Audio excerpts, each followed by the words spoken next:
Please continue enjoying your lunch. We'll get started. Smells good, that's for sure. I'm starving.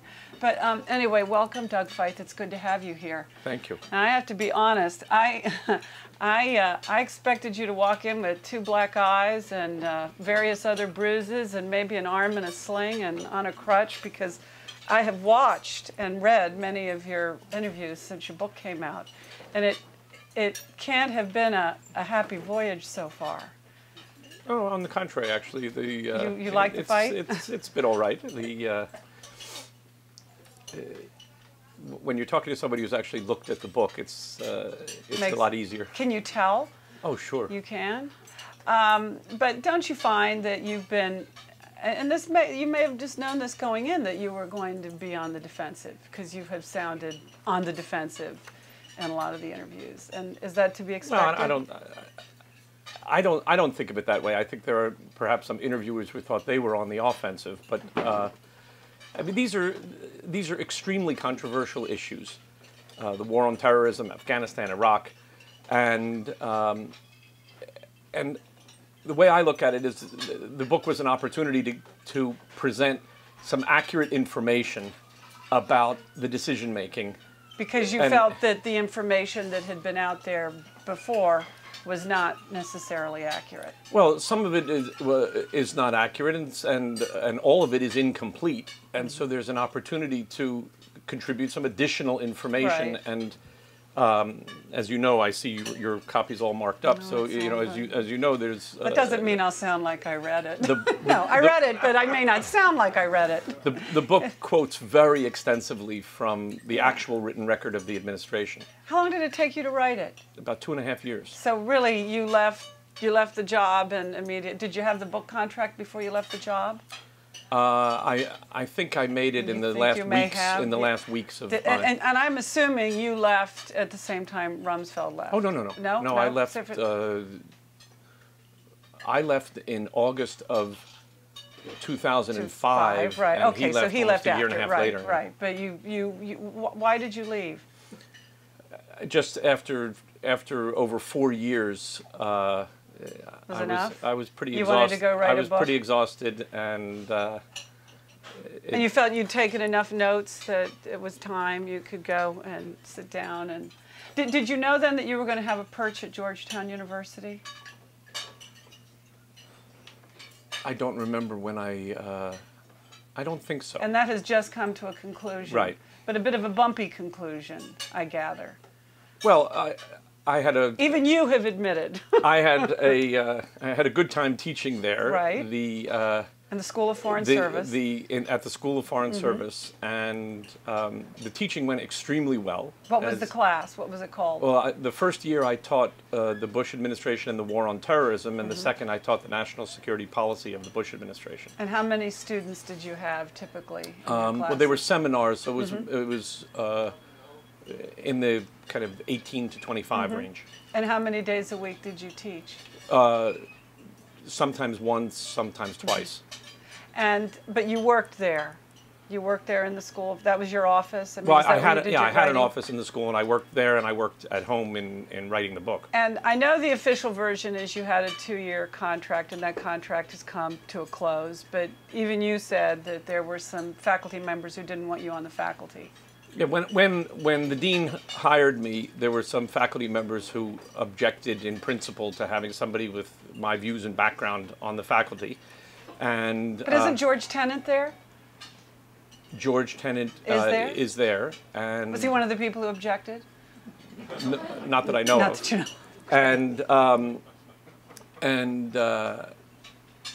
then but I mean, I taught. It went very well. As the dean said, I had excellent reviews from the students, right. But apparently there were those people on the faculty who didn't want somebody with my views and background there I don't get prevailed, that, though. And well, you can direct your questions to Georgetown. but I mean, did you direct any questions to Georgetown when they said they weren't renewing? My concept of what a university should be is that debate should be possible. Right. And the idea that somebody I mean, I'm the only person, I think, on the faculty who has my views and who, you know, Is that true? Who talks sympathetically about the administration's national security policy. When the dean hired me, he made the point. Are you saying in a way that Georgetown does not want somebody teaching there who may be sympathetic toward the Bush administration's policy on the war on terror? All I know is I think I was the one person there who was an outspoken supporter in general. I mean, not an uncritical supporter, but a critical supporter of the administration. And I think I was the only person on the faculty that taught that way and taught from that point of view. Although my courses were not polemics or propaganda, they were academic courses, but nevertheless, everybody brings a point of view to his work.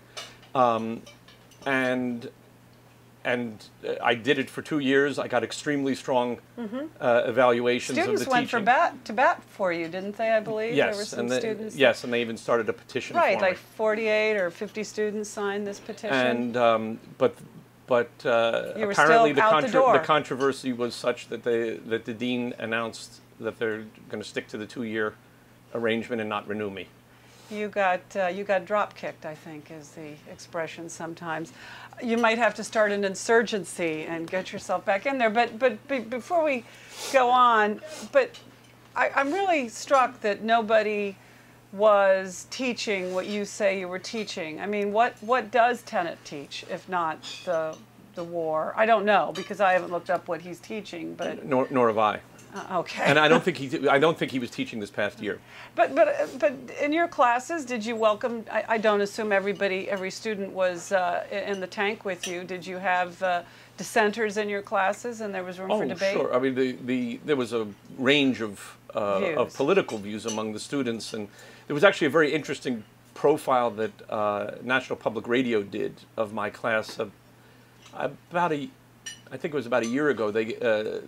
Steve Inskeep from NPR's Morning Edition came, and they sat in on the class. They recorded it, and they interviewed the students. He told me afterward that he was trying to get students to say either that I had changed their opinion about the war, or that I had tried but failed to change their opinion about the war.